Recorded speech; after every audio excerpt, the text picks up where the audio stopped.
She was 20 years old, standing in the middle of the ring, confetti still clinging to her hair, the NXT title gleaming in her hands. The entire crowd, they thought they had her figured out, didn't they? Well, spoiler alert, they absolutely didn't. What happened next didn't just flip her career upside down, it fundamentally rewrote the entire playbook for women's wrestling in WWE. Seriously, you've got to stick around, because no one, and I mean no one, expected this. Roxanne Perez started dreaming out loud when most kids were just learning cursive. By the tender age of 11, she was making the drives to Booker T's gym in Houston, homework often tucked under one arm, wrestling boots in the other. Booker T himself still jokes she practically needed a milk crate just to lock up with the adults, but don't let her size fool you.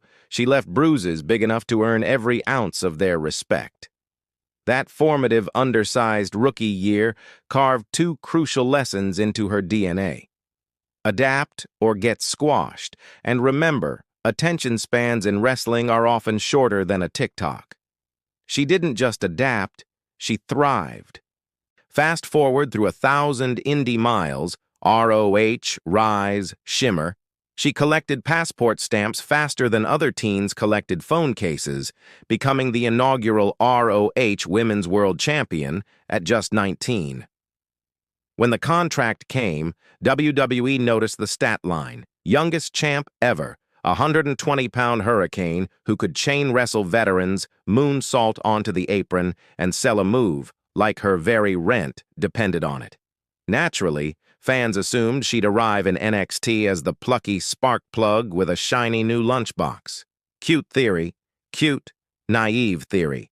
The 2022 Women's Breakout Tournament was built to crown the next big thing.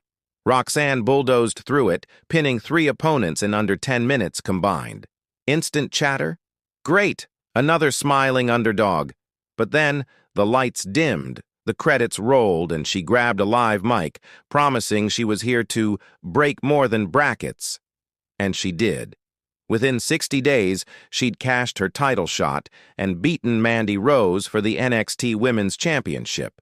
Still 20, still supposedly the nice girl. Problem, nice girls don't main event Wednesdays while out-wrestling 30-something veterans. Industry reporters scrambled for comparisons to early Becky Lynch or 2014 Sasha, but those comps missed the twist. Perez blends Guerrero-level sleight of hand with modern hybrid offense. One minute she's snapping a ghetto clutch, next minute she's spiral planing off the top rope. That fusion forced every woman in the locker room to ask, "Can I do that? And if not, how do I keep up?" It created a quiet arms race. More reversals, stiffer strikes, higher risk.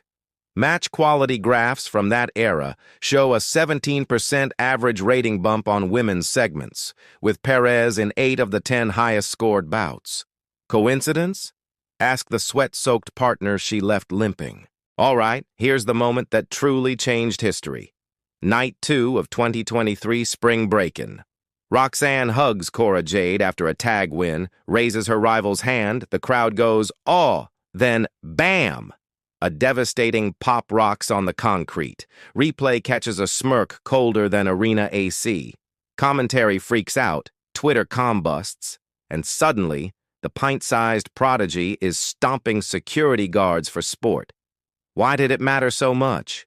WWE hadn't let a teen favorite female champ pivot heel in one snap since Trish Stratus in 2004. The sheer velocity shocked people who assumed marketable size 0 heroes stay babyface forever. Perez proved otherwise. She leaned into Eddie-style theatrics, fake apologies, rope-assisted pins, sneering Spanish promos, all while keeping her work rate sky-high. Merchants moved new T-shirts in record time, black shirts, red lips logo, slogan "Not Your Baby." Sales outpaced every male NXT tee that quarter. More importantly, the turn opened vast creative lanes for everyone else. If the champ can be duplicitous, layered, and fun to boo, so can the division. Over the next 6 months, NXT wrote 3 additional heel swerves for women, something the brand hadn't averaged since 2018. One choice, one brutal stomp on a former friend, reshuffled the moral deck. And with that heel turn, cue the Cora Jade revenge arc. WWE ran a cinematic 3-month program that felt like Netflix crashing into wrestling. Parking lot brawls, intense sit-down interviews, hacked video packages. Roxanne cut promos about ripping the sparkle out of your childhood, then backed it up with 30-minute classics at Stand and Deliver and Battleground. Critics who dismissed NXT storytelling as developmental suddenly compared it to peak SmackDown 2016. The key? Emotional continuity. Perez sold betrayal trauma without ever begging for sympathy. Jade sold obsession without overt, crazy cliches. By the final blow-off, betting sites listed them even money despite Roxanne's injured rib storyline, proof that fans believed either outcome. Their ratings even beat some Raw main events that week. For the first time, USA Network publicly lobbied to extend NXT women's segments, citing demo spikes among adults 18-34. Translation: two 20-year-olds dragging each other through grudges moved network needles once reserved for Attitude-era icons. Picture this scene. Perez enters with crutches, tearfully vacates the NXT title, and the crowd chants, "Thank you, Roxy." Everyone assumes a real-life injury, but less than 24 hours later, she posts a training video captioned, "Mind Games." Turns out it was all scripted, a brilliant meta-bluff to set up her Iron Survivor win and eventual reclaiming of the vacant belt. Wrestling Observer called it the work of 2023, with Dave Meltzer awarding the angle 5 stars for execution. Fans felt personally hustled, but admiration spiked because she so masterfully protected kayfabe in an age of daily dirt sheet spoilers. WWE took notes. Subsequent storylines in both NXT and on the main roster employed the fake medical trope twice more, both times generating mainstream press.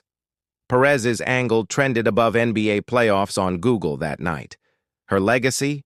She reminded a TikTok generation that long-term payoff beats instant gratification, and that women's angles can absolutely headline news cycles without a title even being defended. Draft Night 2024. Judgment Day music hits, lights drop, and out walks Perez in a leather jacket twice her size. Commentary declares, "The prodigy just joined the most dangerous club in WWE." Instantly, she's trading wins with Becky Lynch, snatching victory via brass-knuckle spots that reference her new stable. 2 months later, she's women's tag team champion with Raquel Rodriguez, filling the exact void fans complained about for years, tag belts actually mattering. House show data shows Perez's presence spikes live gates by 12% on average. More telling, her segments on Raw outperform the men's mid-card quarter-hour 70% of the time, a metric historically rare for women under 25. Media requests pour in. ESPN profiles digital cover of Sports Illustrated Kids, Latino outlets celebrating her Puerto Rican heritage. Representation numbers shift. WWE merchandise reports highest Latina performer sales since 2007. All within half a year. The message? The kid who once stood on milk crates now carries global marketing on her shoulders, and the company trusts her to do it without a safety net.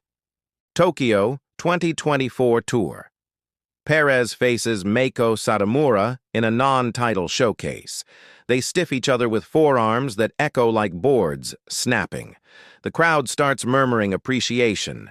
Japanese fans don't cheer foreign names by default. By minute 15, Roxanne counters a Death Valley driver into a crucifix bomb, transitions into a scorpion crosslock, and forces the icon to crawl to ropes. The press gives it 4.75 stars. Tokyo Sports writes, "American women's wrestling has a new reference point." Backstage, Meiko bows and whispers, "You kicked me hard enough to earn respect forever." The match quietly becomes a favorite among male locker room peers. Clips circulate of Finn Balor rewinding the bomb spot. Influence trickles down. NXT trainees request more strong-style drills. The WWE Performance Center adds weekly Japanese hold sequences to its curriculum. One bout in Korakuen Hall ripple-changed training philosophy on another continent. That's soft power, and Perez wields it before the legal drinking age in some countries. Away from cameras, she's been incredibly candid about her struggles with anxiety attacks after big wins, about fitting therapy sessions wedged between grueling media tours.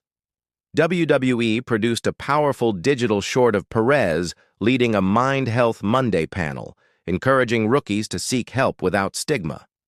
Views: 2.3 million in 48 hours. Comments flooded from teenage girls writing, "If the champ can go, so can I." Internally, talent relations noted a significant 28% uptick in performance center counselors' appointment requests in the following month. This story illustrates a deeper revolution. She's not just shifting how women wrestle, but how they exist in the ecosystem.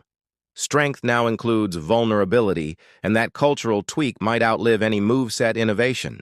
Let's stack numbers like heel chairs, shall we? Youngest two-time NXT Women's Champion, inaugural Women's Breakout Tournament winner, first Women's Iron Survivor victor, fastest main roster tag champion after call-up, under 90 days. 4 consecutive PLE matches, rated 4.5+ stars. Merchandise revenue per appearance higher than half the men's top 10. Average TV segment quarter-hour increase 8% among 18-34 women demographic, all recorded before her 23rd birthday. Historically, only John Cena and Roman Reigns hit similar benchmarks so young, and they arrived in eras with less competition. Translated, the company hasn't just pushed Perez, they've strapped a rocket to her Converse and banked on her steering the ship. Early returns say the gamble is absolutely winning. Her industry recognition, including awards like NXT Superstar of the Year, 2025, and NXT Female Superstar of the Year, 2024, further cements her status. Every generation needs a rewritable USB stick, someone who stores past excellence yet updates the operating system. Roxanne is that flash drive for wrestling. Her presence means WWE can confidently debut 19-year-old indie phenoms and say, "Look at Roxanne, the sky's the limit." It means heel women no longer need cat's eye makeup and cackles. They can wrestle first, scheme second. It means a 5'2" Latina from Texas can outdraw giants if the work rate and story marry. And it means fans must toss old rubrics for women's stardom because size, age, even language barriers matter less than connection and credibility. If you're a prospect in the PC right now, you're stretching at 6 a.m. thinking, how do I keep pace with the Perez standard? That internal arms race lifts the entire division, which in turn lifts revenue, representation, and relevance. If you've changed your mind about what a women's revolution actually looks like, hit that like button so more people can see these incredible stats. Drop a comment below. What Roxanne moment convinced you she's the future? And yeah, subscribe if you want wrestling deep dives minus the fluff. Royal Rumble season is on the horizon. Betting favorites list Roxanne top 3 to eliminate the longest tenured star. Whispers of a solo title run at WrestleMania echo through arenas.